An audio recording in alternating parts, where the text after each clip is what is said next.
نسلی امتیاز پر احتجاج اور ماحولیاتی تبدیلی کے بڑھتے ہوئے خطرے کے ساتھ کرونا وائرس کے باعث معاشی سست روی کو وجہ بناتے ہوئے ڈیموکریٹک پارٹی کے متوقع صدارتی امیدوار جو بائیڈن نے بحرانوں سے نمٹنے کے لیے حال ہی میں سخت اقدامات کی ضرورت پر زور دیا۔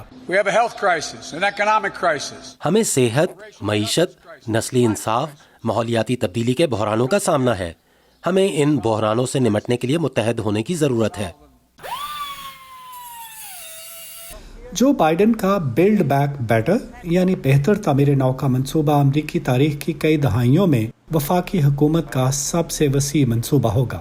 مینوفیکچرنگ کو بڑھانے، 50 لاکھ نئے روزگار پیدا کرنے اور امریکی کمپنیز کا چینی برآمدات پر انحصار کم کرنے کے لیے جو بائیڈن نے امریکہ میں بنی مصنوعات کی خرید کے لیے امریکی حکومت کے بجٹ میں لگ بھگ $10 کھرب کے اضافے کی تجویز دی ہے۔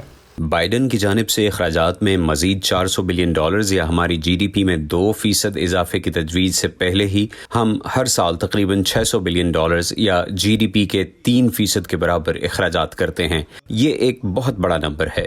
ڈیموکریٹک امیدوار کم از کم اجرت کو بڑھا کر $15 فی گھنٹہ کرنا اور اقلیتوں اور خواتین کے لیے پیشہ ورانہ تربیتی پروگرامز کو وسعت دینا چاہتے ہیں۔ امریکی کمپنیز کو گلوبل مارکیٹ میں مقابلے کے لیے مدد دینے کی خاطر جو بائیڈن سائنسی ایجادات، ریسرچ اور ڈیولپمنٹ کے لیے $300 بلین مختص کریں گے۔ اس کے علاوہ وہ چین کی منفی تجارتی ہٹ کنڈوں کے خلاف ایک بین الاقوامی محاذ بنانے کی کوشش بھی کریں گے۔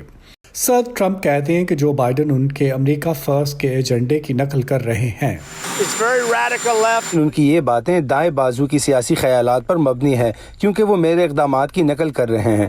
امریکہ میں روزگار کے مواقع اور انڈسٹریز کو بچانے کی صدر ٹرمپ کی حکمت عملی میں کارپوریٹ ٹیکسز میں کٹوتی، ماحولیاتی ریگولیشن کا خاتمہ اور تجارتی معاہدوں کی اثر نو تشکیل شامل ہیں۔ لیکن امریکی صدر نے کورونا کی عالمی وبا کے معاشی بحران سے نمٹنے کے لیے کوئی لانگ ٹرم منصوبہ ابھی تک نہیں دیا ہے۔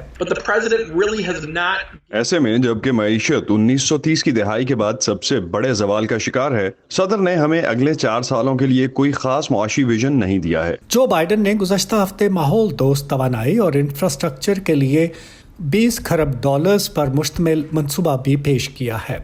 ان کے کم آمدنی والے خاندانوں کو رعایتیں دینے کے ہیلتھ کیئر منصوبے پر $10 کھرب تک کا خرچ آئے گا، جبکہ ان کے ہاؤسنگ اور اخراجات کی تجاویز سے اخراجات میں مزید $20 کھرب کا اضافہ ہوگا۔ ناقدین کے مطابق جو بائیڈن کے ایجنڈے سے امریکہ کے پہلے سے ذمے ہوش ربا قرض میں شدید اضافہ ہوگا اور معاشی بحالی رک جائے گی۔ برائن پیڈن کے ساتھ ندیم یعقوب، وائس آف امریکہ۔